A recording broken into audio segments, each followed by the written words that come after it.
சீனிவாசன் பழங்குடியினர் சமூகத்தைச் சேர்ந்த இவர் காஞ்சிபுரம் மாவட்டம் வடக்குப்பட்டு எனும் பகுதியில் தனது குடும்பத்துடன் வசித்து வருகிறார்.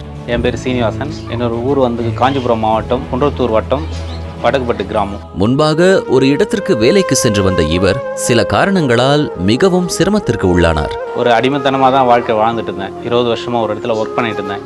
பார்ட்னர்ஷிப்னு சொல்லிட்டு நிறைய ஏமாற்றி கிட்டத்தட்ட ஒரு 2023 வாழ்வே எழுந்து போற நிலைமையில இருந்தேன் நான். அதனை அடுத்து நண்பர்களின் உதவியுடன் ஆட்டோ ஒன்றை வாடகைக்கு எடுத்து அதில் கிடைக்கும் சிறிய அளவிலான வருமானத்தை கொண்டே குடும்பத்தை நடத்தி வந்தார். தனது தாய், மனைவி, 2 பெண் குழந்தைகளை உள்ளடக்கிய இவரது குடும்பத்தின் தேவைகளை பூர்த்தி செய்ய வாடகை ஆட்டோ ஓட்டுவதன் மூலம் கிடைக்கும் குறைந்த அளவிலான வருமானம் போதவில்லை. இதனை அடுத்து சொந்தமாக ஆட்டோ ஒன்றை வாங்கலாம் என்ற முடிவிற்கு வந்த சீனிவாசன் அவர் வசிக்கும் பகுதியில் நடைபெற்ற மக்களுடன் முதல்வர் முகாமிற்கு சென்று தாட்கோ அலுவலர்களிடம் ஆலோசனை கேட்டு அதன்படி கார் வாங்க விண்ணப்பம் அளித்தார். இப்போ எங்க கிராமத்திலே பாத்தீங்கன்னா முதல்வர் ஸ்கீம்ல அப்ளை பண்ணேன். மாண்புமிகு தமிழ்நாடு முதலமைச்சர் அவர்களால் கொண்டு வரப்பட்டு தாட்கோ நிறுவனத்தின் மூலம் செயல்படுத்தப்பட்டு வரும் முதலமைச்சரின் ஆதி திராவிடர் மற்றும் பழங்குடியினர் சமூக பொருளாதார மேம்பாட்டிற்கான தொழில் முனைவு திட்டம் CM அரைஸ் மூலம் ரூபாய் 3,26,495 மானியத்துடன்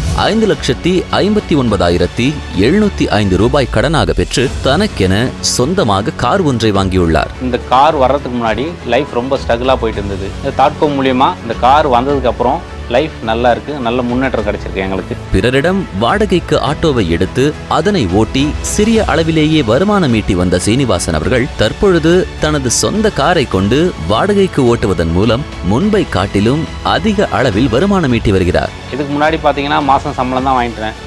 மாதம் ஒரு 15,000 ரொம்ப லோவாக தான் இருந்தது. இப்போ நானே ஓனர், சொந்த தொழில் பண்ணுறதுனால எப்படி இருந்தாலும் மாதம் ஒரு 30,000-40,000 அளவுக்கு ஏர்ன் பண்ணுற அளவுக்கு எனக்கு தைரியம் கிடைச்சிருக்கு. இப்போ தாட்கோவின் இந்த மானியத்துடன் கூடிய கடனுதவி மூலம் மிகவும் சிரமப்பட்டு வந்த நிலை மாறி இப்பொழுது அவர் உட்பட அவரின் குடும்பத்தினர் அனைவரின் வாழ்க்கை தரம் உயர்ந்து மகிழ்ச்சியான வாழ்வு வாழ தொடங்கியுள்ளார்கள் என்பதை பெரும் மகிழ்ச்சியுடன் தெரிவித்துக் கொள்கிறோம். வெளியீடு உங்கள் செய்தி மக்கள் தொடர்புத்துறை.